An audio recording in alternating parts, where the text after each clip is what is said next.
With the release of Farm Survival in the Call of Duty Black Ops 7 Zombies beta, I wanted to give my first impressions of the game so far, as well as the map, talking about everything I like and everything I don't like. Of course, because it is a beta, everything is subject to change, and I am keeping that in mind, but I'm still going to be talking about my experience in the beta so far. I've played about a few hours of the map, and honestly, I think I've experienced pretty much all that the map has to offer at this point. And of course, we only have access to the Vandorn Farm Survival map. We do not have access to the ashes of the damned map. So without further ado, let's just get right into this. Starting off with the positives, this is an obvious improvement over Black Ops 6, and I was fully expecting that. I think Treyarch is doing a good job of building upon the modern systems. I know they like those modern mechanics a lot. They've been doing them for many games in a row now, but I think when it comes to the Black Ops titles, they have been getting better and better. I think Black Ops 6 was an improvement over Black Ops Cold War, even if there was a few changes I didn't like. I didn't like the armor change. I preferred how armor worked in Black Ops Cold War, but overall, they have been making better and better changes, and I think Black Ops 7 has made quite a few changes, whether it's small or big, that does make the game play a bit better. As one example, no tac sprint. Of course, it's a change for the game across the board, but Zombies feels much better not having tac sprint than it did with tac sprint. Another change I'm very happy with is the fact that Salvage is harder to get. Now, I'm sure a lot of people aren't going to like this, especially people who love camo grinding and they love spawning in with their loadout gun and getting that upgraded as quick as possible. Salvage is pretty hard to get in this mode, and unless you're using a lot of gobblegums, you're probably not going to be getting enough salvage to fully upgrade your gun that fast, which I think is a good thing because it actually encourages you to hit the mystery box, buy wall weapons, and I like that. I definitely think that's better than making it so your loadout weapon is pretty much what you're always going to stick with for the entire game. I like that it's actually encouraging you to hit the box. Now, there's other problems created with this situation that we'll talk about later, more so tied to the point system, but in general, I do like that they made this change to salvage. Of course, we're going to talk about cursed mode a little bit later in the video. I hope that there is a way to take away salvage completely and remove rarities, because honestly, I don't want any of those systems in the game. But just speaking for the standard experience, I do think this change is beneficial. One of my personal favorite changes is the fact that now equipment will actually be refilled when you get a max ammo. Now, it's kind of annoying because this is something that was just always in classic Zombies, and it was just taken away with modern Zombies for some reason, but thankfully it's back in Black Ops 7. So if you get the monkey bombs and you use a monkey bomb and you now have 0, whenever you get a max ammo, you will just get more monkey bombs. I believe you get 2 more monkey bombs, which is awesome. I'm glad to see that. It makes it feel more like classic Zombies. You don't have to keep buying more monkey bombs with salvage. You can just buy it once, and then whenever you get a max ammo, it'll refill it. That is really cool, and of course the same thing goes for your lethals, and if you get other tactical equipment, I'm sure it's going to be the same for that as well. I also like the change that gives you 150 points if you get a headshot with a melee weapon, which all you have to do for that is just aim for the head. I love that change because it actually encourages you to use your melee weapon in the early rounds, whereas I feel like in Black Ops 6, most people just didn't even bother using it because you were getting less points than you would with headshots, so nobody was going to sit there and melee the zombies a bunch, but now you get so many points with it if you do it in the head, so it's actually worth doing. Unfortunately, the melee weapon they added in the game isn't that good. There's this weird delay on it with hitting, so it's kind of frustrating to use, but ultimately I like the fact that you can get that many points, and I hope this carries forward into the cursed mode with the classic point system. Hopefully you get a lot of points with headshots with melee weapons. This next thing is less of a change and more so just the nature of it being a new game. I really do like the guns in Black Ops 7 a lot more than the Black Ops 6 guns. Honestly, I think the Black Ops 6 guns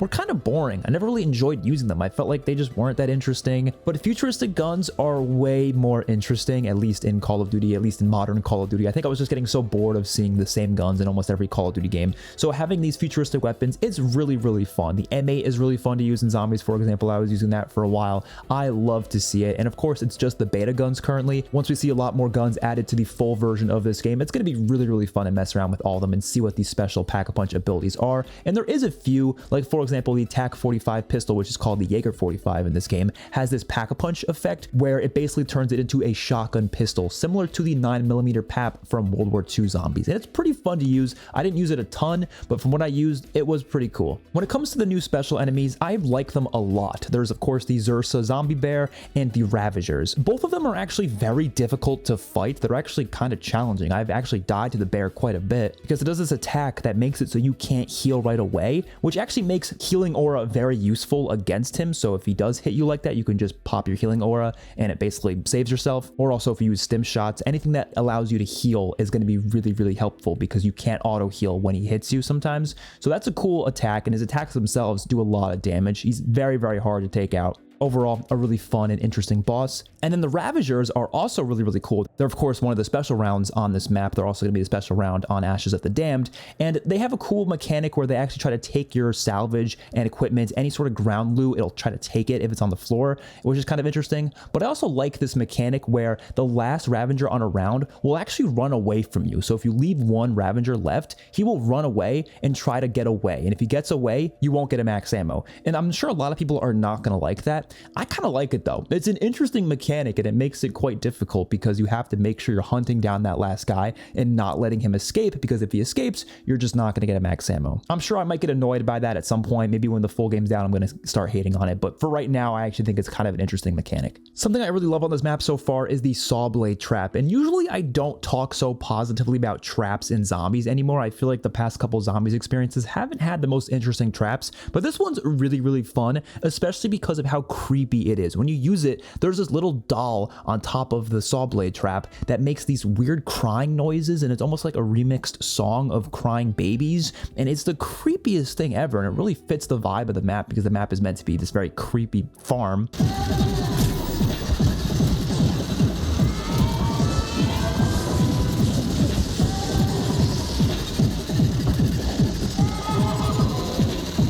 And I love it. I love every second of it. The trap itself is just a giant saw blade that spins around, kind of similar to the one from Blood of the Dead, and I honestly really love it. Another little mechanic I like on this map is the trash bins. If you melee it, you can actually give the trash bin something, including a gun. You can like sacrifice a gun into the trash bin, and it will give you something in return. And at least the few times I used it, it just gave me salvage, which obviously isn't that interesting, but I heard you can get some pretty cool things out of it, like a ray gun. And I like mechanics like this. You might as well throw them in the maps just to give it a little bit more flavor, just more things to interact with. Honestly, there should be even more stuff like this on the maps, but even just this one little feature is cool enough. Visually, the map is really stunning. Obviously, we just have access to the farm area. This is not the entire map of Ashes of the Damned, but I really do like how it looks. It has that creepy feel to it while still having that dark ether aesthetic with all the purple smoke in the distance and the skybox. Everything looks really, really good. And honestly, it's probably one of the least interesting places of the entire Ashes of the Damned map, at least based on what we saw in the trailers and the footage, but I still really enjoy this as a singular location. It still is pretty cool, especially when you walk through the farm itself. There's like bodies hanging, and you go to the basement and you can see all these creepy tools that were obviously used to kill people. There's a lot of like lore behind this farm, and I like that quite a bit. Environmental storytelling is really important, and I really do think this game is going to do a much better job with that than Black Ops 6, and this farm is a great example of that. It is really, really well done. And the last positive that I have is the fact that I just really like that survival is back. I like that they're doing survival maps this year, and I hope we see a lot of them. The biggest ask I have is that cursed mode is available in this, because there are a lot of negatives I have in regards to this experience,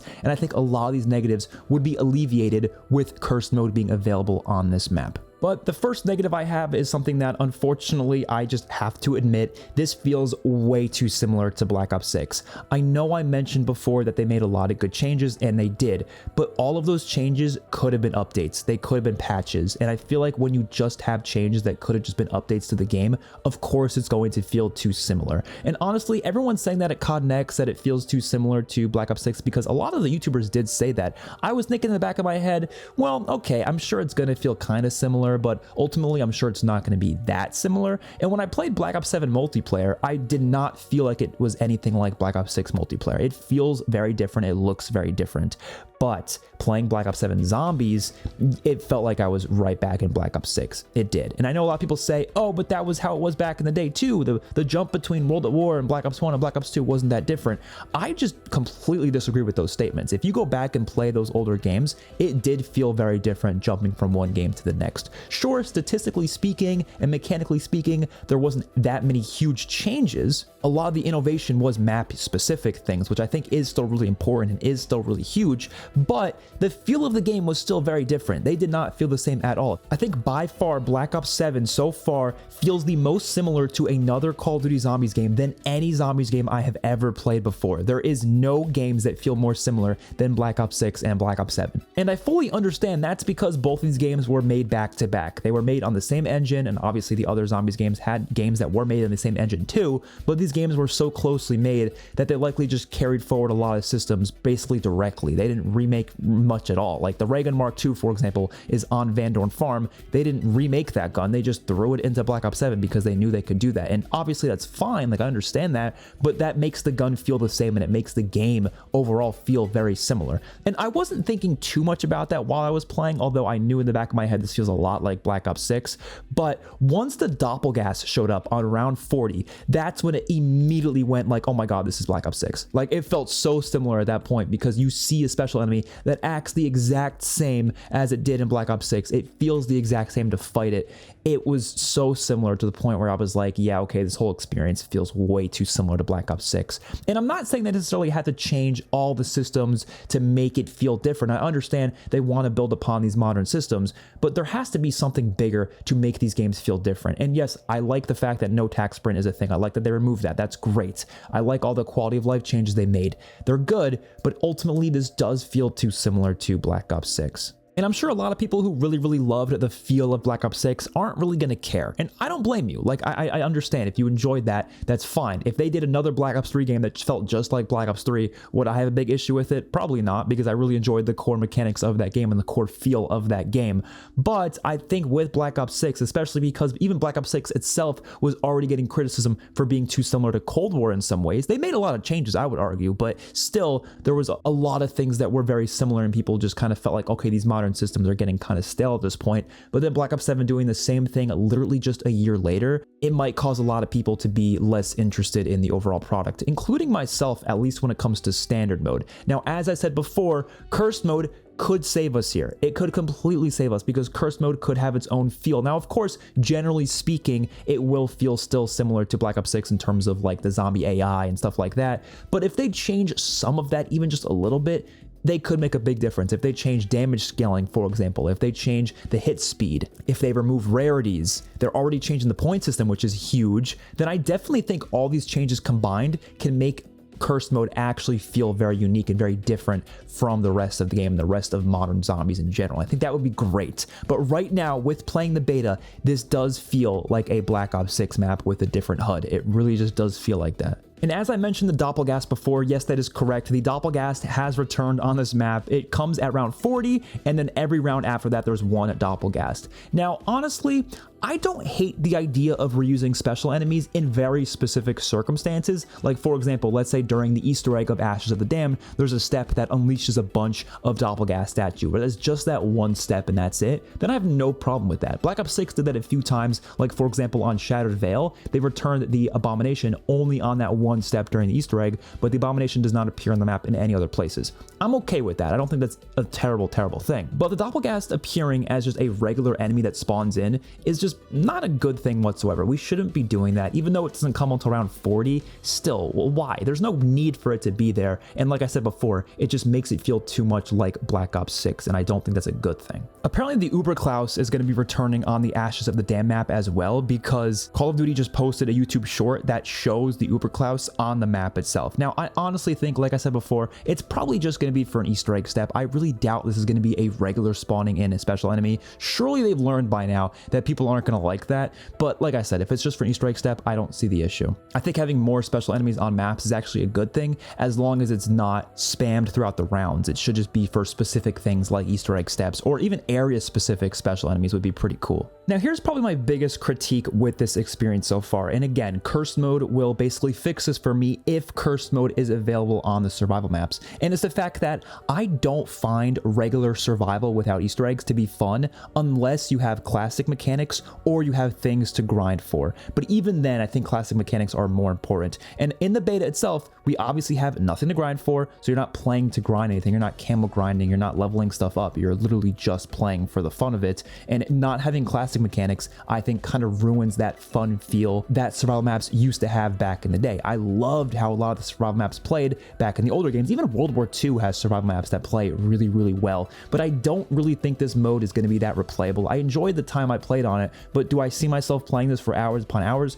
No, I just don't see that happening, especially in the beta. And I know I'm such a broken record with this, but the classic point system is the main thing that made survival maps fun back in the day. It really is, because I love being able to swap between multiple weapons consistently throughout the match. I don't think it's fun to just stick with the same gun the whole game game and just only use that. I like being able to swap between a bunch of different guns, and the classic point system allows you to effectively do that. You can keep switching weapons, and it doesn't matter how many points you have because you can keep earning points even with really weak guns. But what happens with the modern systems is that if you try to switch guns on like anything past round 30, you get in a situation where you're using guns that are a lot weaker, and you're obviously not going to be able to pack-a-punch it, nor are you going to be able to get that many points because you can't even kill zombies that effectively without being able to pack-a-punch it. So it kind of puts you in this situation where you feel like you really can't be hitting the box a bunch in those later rounds to try out different guns. You kind of have to stick with at least one gun that you get in the first like 20 rounds, and then just upgrade that to tier 3 so you can effectively kill everything in those later rounds. And of course, right now we don't have augments, so obviously the game is going to be a little bit harder, but it was pretty hard to kill zombies past round 30. And like I said, I'm okay with that, but if we have the classic point system so I can keep going,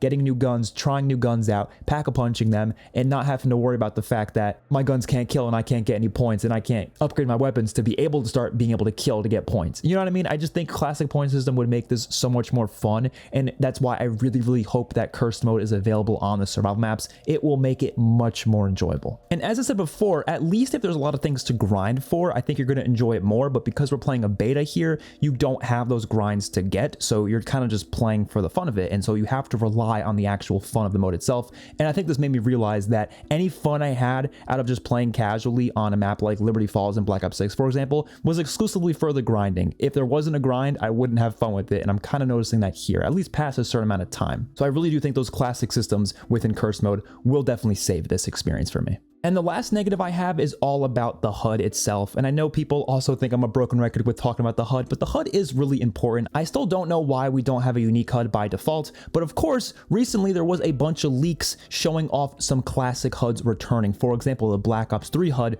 will apparently be available in this game. It's not available in the game right now, but apparently it will be there at launch. And there's also a couple of other HUD themes that were leaked that were original for Black Ops 7 Zombies. So that's going to be really cool, and I'm very excited for those HUD themes. Hopefully those HUD themes are good, but a big criticism I have for the HUD specifically in Black Ops 7 Zombies in the beta is the fact that they actually have less customization than Black Ops 6 did. For example, in Black Ops 6, if you wanted to show notifications, like for example level up notifications, but you didn't want to show the metal pop-ups, you could do that by putting the opacity meter to 1. But the beta doesn't have that. At least currently the game does not have that. It's just an on and off switch. There's no opacity meter, so you can't put it in a position to where the notifications pop up but the medals don't pop up. So you either have to have all those on or all those off, which obviously really sucks. So hopefully they make a change to that for the full game. And a problem that drove me nuts throughout Black Ops 6's life cycle, and somehow is still a problem with Black Ops 7, is the fact that if you change the HUD in Zombies,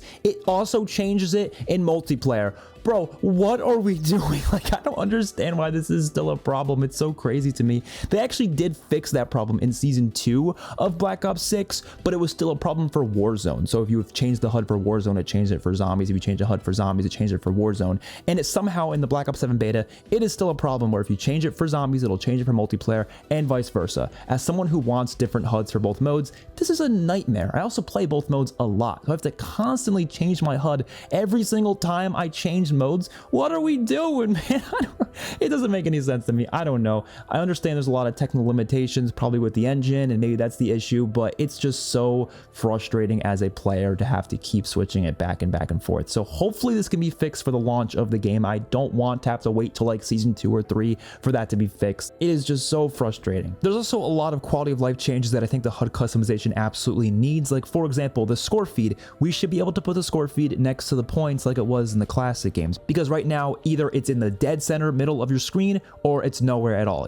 That's your choice, but you can't put it where it was in the older games, and unfortunately I think that takes a lot away from the feel of Zombies. I don't want it in the middle of my screen, but I also would like to see it somewhere, so I would like for it to be where it was in the classic games personally. And it would be nice if you can choose to have health bars only on special enemies but not on the regular zombies. That was a thing you can actually do in Cold War, so it'd be cool to see that return, but unfortunately it's not an option. It wasn't an option in Black Ops 6 and it's not an option in Black Ops 7. And that just about does it for all of my thoughts on the farm survival map in Black Ops 7 Zombies in the beta. Of course, I'm very excited to try out the full game. I think it's going to be very fun to try to solve the Easter egg on Ashes of the Damned. It's going to be really fun to try out the new augments. And of course, Curse mode is what I'm most excited for more than anything. But I do think this experience itself in the beta leaves much to be desired. I really don't think it's as fun as survival maps were back in some of the older games. And I really do think that we're going to need Curse mode in this to really get the full experience that a lot of us will probably prefer. But of course, the existence of grinds in Black Ops 7, there's going to be lots of progression systems. It's definitely going to make these maps more fun regardless. But in the beta, you don't really have much of that, so there isn't too much to go for. Hopefully you guys enjoyed. Let me know your thoughts in the comment section down below. Don't forget to like the video and subscribe to the channel.